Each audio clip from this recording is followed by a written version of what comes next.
ప్రాంతం మళ్ళీ రాజకీయాలలో ఎదగనీయరేమోనన్న భయాన్ని ఈ తప్పుడు ప్రచారాలతోటి మనకు క్లారిటీగా అర్థమైంది. కేవలం ఈ కక్ష, ఈ కషి, ఈ దుష్ప్రచారం అంతా కూడా దేనికో తెలుసా? ఇవాళ ప్రజలందరికీ మంచి చేయాలన్న ఆలోచనతోటి వీళ్ళు 7 లక్షల కోట్లు అప్పు చేసి కుక్కలు చింపిన ఇస్తారాకును చేసిపోయారు తెలంగాణను. దాన్ని అతికిచ్చి అదే ఇస్తారాకులు అన్నం పెడుతున్నటువంటి కాంగ్రెస్ పార్టీని చూసి ఓర్వలేకపోతున్నారు ఈరోజు. దాంట్లో భాగంగానే రోజుకో పిట్టల కథ పట్టుకొచ్చి పిట్టల ద్వారా మాటలు మాట్లాడుకుంటా, బుర్ర కథలు చెప్పుకుంటా, దాని వెనుక మళ్ళీ ఒక బ్యాచ్ సోషల్ మీడియాలో దానికి తగ్గట్టు వీడియోలు తయారు చేసి దానికి తగ్గట్టు తప్పుడు ప్రచారాన్ని వాస్తవాలుగా చూపించే ప్రయత్నం చేస్తున్నటువంటి ఈ బీఆర్ఎస్ని ప్రజలు గమనించాల్సిందిగా నేను కోరుకుంటున్నాను. ఈ ఒక్క నిన్నటి ప్రెస్ మీట్ తోటి తేట తెల్లమైపోయింది మనకు. వీళ్ళ మనసులో ఎంత విషం ఉందో,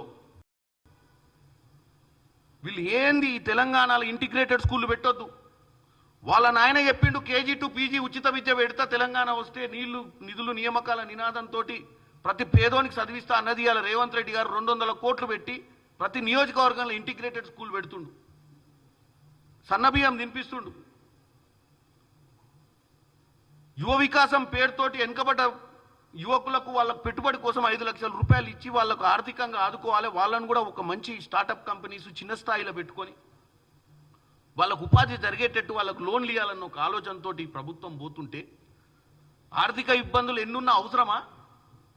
2 విషయాలు చెప్తాండి. రేవంత్ రెడ్డి గారికి 400 ఎకరాల భూమి వీళ్ళ మాదిరిగానే దాన్ని పట్టించుకోకుండా 10 ఏళ్ళు ఆ భూమిని అట్లనే వదిలేసి ఆ ప్రైవేట్ ఓన్కి వచ్చేటట్టు చేసి ఆ ప్రైవేట్ ఓన్ తోటి వీళ్ళ మాదిరిగా సెటిల్మెంట్ మేము అధికారంలో కొంచెం చేసుకొని ఉంటే వీళ్ళకు తీట దిగేది. ఆయన కేవలం తెలంగాణ ప్రజల ఆస్తి, గవర్నమెంట్ ఆస్తి అని చెప్పి దాన్ని ప్రత్యేకమైనటువంటి శ్రద్ధ పెట్టి దాని మీద ఎక్స్పర్ట్ అడ్వకేట్స్ని పెట్టి ఆ భూమిని గెలిచినందుక ఈ బాధలన్నీ మాకు. వాళ్ళ మాదిరిగా 10 ఏళ్ళు నిమ్మకు నీరెత్తినట్టు దోసుకోవడంలో బిజీ ఊరు తప్ప ఏ రోజు కూడా గిన్ని పథకాలు తెచ్చిన దాఖలాలు లేవు. ప్రతిరోజు ఇవాళ పొద్దున చూడండి ఏదో ఒకటి చేస్తుంది గవర్నమెంట్, రేపు పొద్దున చూడండి ఏదో చేస్తున్నాం మేము. మా దగ్గర ఆర్థిక ఇబ్బందులు ఉంది వాస్తవం, కానీ కమిట్మెంట్ ఉంది. ఆ కమిట్మెంట్ తోటి ముందుకు పోతుంటే ఎంత దారుణం అండి ఇది.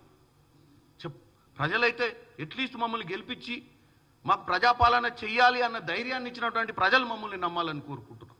మాకు ఎవ్వరు కితాబియాల్సిన అవసరం లేదు. మాకు ఏ సోషల్ మీడియాలలో కానీ మాకు మంచి పేరు రావాలి, ఈ ఫాల్స్ అలిగేషన్స్ ఇవన్నీ కూడా మాకు భయం లేదు.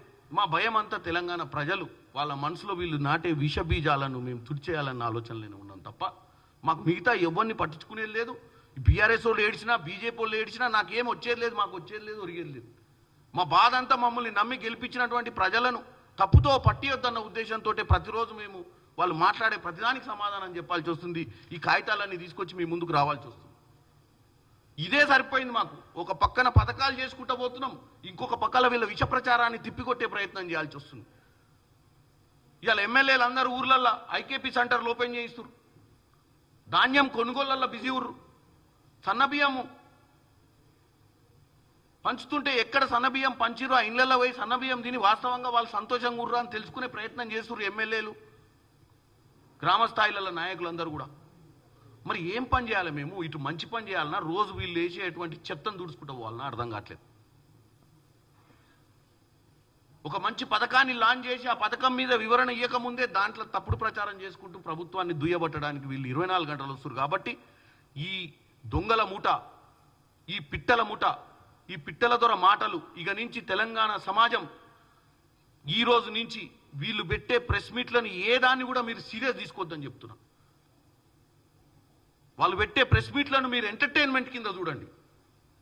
వాళ్ళు చెప్పే అన్ని సినిమాలో కనుక ముందు వస్తుందిగా, ఇంట్లో కల్పిత పాత్రలు మాత్రమే, ఈ పాత్రలు ఎవరికి సంబంధించినవి కాబట్టి మీరు దీన్ని సినిమా మాదిరిగానే చూడాలి, దీంట్లో మీరు ఏది కూడా సీరియస్ తీసుకోవద్దని చెప్పి ఫస్ట్ టైటిల్ వేయించాల్సిన అవసరం ఉంది వీళ్ళ ప్రెస్ మీట్లో. ఎందుకంటే అంత కల్పితమే. ఐసిఐసిఐ బ్యాంక్ లోన్ కల్పితమే, ఆర్బీఐకి తెలియదనడం కల్పితమే. మళ్ళీ ఈ దొరవారు మళ్ళీ జనాన్ని నమ్మినకి ఈయన ఇమీడియట్గా రాస్తాడట ఉత్తరాలు ఎవరికి, సిబిఐ, సివిసి, ప్రధానమంత్రి, ఫైనాన్స్ మినిస్టర్ రాయినాయనా. రాస్తే వాళ్ళకు కూడా తెలుస్తుంది ఈ రాష్ట్రంలో ఒకడు ఉండని మంచి తెలివికల్లోడు. ఇంత తెలివికల్లోడు ఎట్ట బతుకుతుండనే ఆలోచన వాళ్ళకు వస్తుంది. కాబట్టి నేను ఈరోజు ఈ ఇన్ఫర్మేషన్ అంతా కూడా మా గవర్నమెంట్ తరపు నుంచి కూడా పెద్దలు ప్రెస్ మీట్ పెడతారు, తర్వాత దీని మీద